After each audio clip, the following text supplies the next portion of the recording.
I'm at the Markleeville River. We're much deeper in the wilderness, which is the Tiobe National Forest.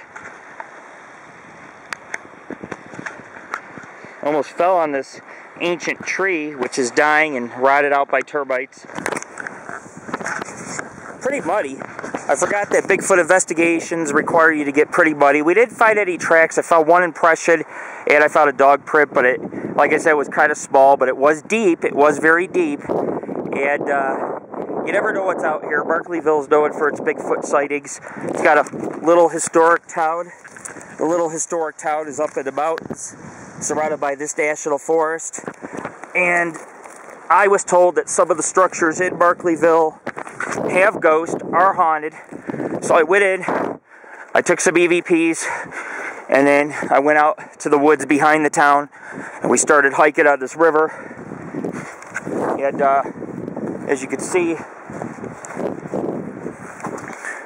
we are in search of Bigfoot tracks, hair samples, stool samples. We haven't found much of anything, but you know, this is an area that we've been working with for the last couple weeks, and we'll continue to do so. And you know, we'll put some pictures up on the site, some videos, at least so people can kind of see that, you know, there is a lot of work ahead of us that the Paranormal Ghost Society performs on trips like these.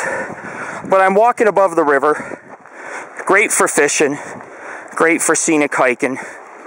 I heard some whistles, found out later it was a bird, but Bigfoot is a creature that whistles, gives off warnings to other Bigfoot in the area too. But I know these were birds. But at first I was questioning it. I was like, is that a bird or a Sasquatch communication? And it was a bird. And I've noticed that there's a lot of wildlife here. Bigfoot could never starve. There's a lot of small animals, a lot of big animals.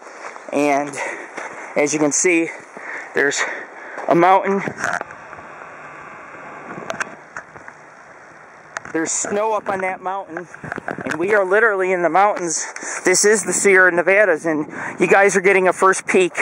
There's a couple videos we've done, but a first real hands-on peek at the type of terrain we're going to deal with. Here's a chunk of lava rock. There are 3 volcanoes surrounding Markleeville. All of this is volcanic rock that has sprouted up an area from lava in the cracks. Trees are ancient. The foliage is thick. We're muddy. And up here is an old house or homestead. I'm not to it yet, but there's a little beach back in there. We checked for prints. That's where I found one of the impressions, but then a dog print further away, which could be a sign that the dog just made it and the water kind of eroded the claw and pad marks, thus your print. The air is much thinner up here, and as I take you here, I got a much better view of a canyon and a mountain ahead, and then you got your river right here.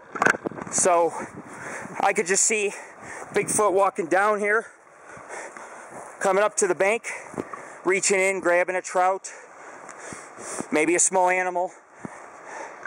No, very hard to find prints in this type of terrain. The only place you're going to find the prints would be along the riverbank, and those will wash away within 1 to 2 days. So you have to have a right time and right place when you're investigating Bigfoot and working with cryptozoological creatures. Anyways, this is your host of AngelOfThyNight Radio and your founder, the Paranormal Ghost Society. We are hiking for you, and we will end this investigation soon. And now we have a better idea of how to hike in this terrain, what to expect, what kind of animals are out here, what we could deal with at night if we decide to come out here at night and just, you know, do a little hiking.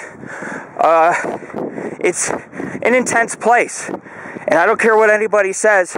You know, us Bigfoot researchers, we don't get enough credit because we go out here, we find very little evidence he exists.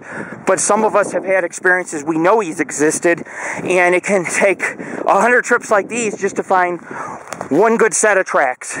Therefore, being a Bigfoot hunter, or a cryptozoologist more or less, which is a little more an easier word, but being, you know, hunted to get pictures of this beast or whatever is a very difficult task that you have to be adamant with and persistent.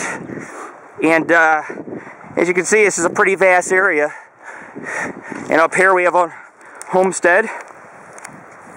Shutters are closed. It's closed. A lot of people have summer homes out here. It's beautiful, man. It's beautiful. And I would not pass this up for the entire world. And this is the Chronicles of the Paranormal and Ghost Society.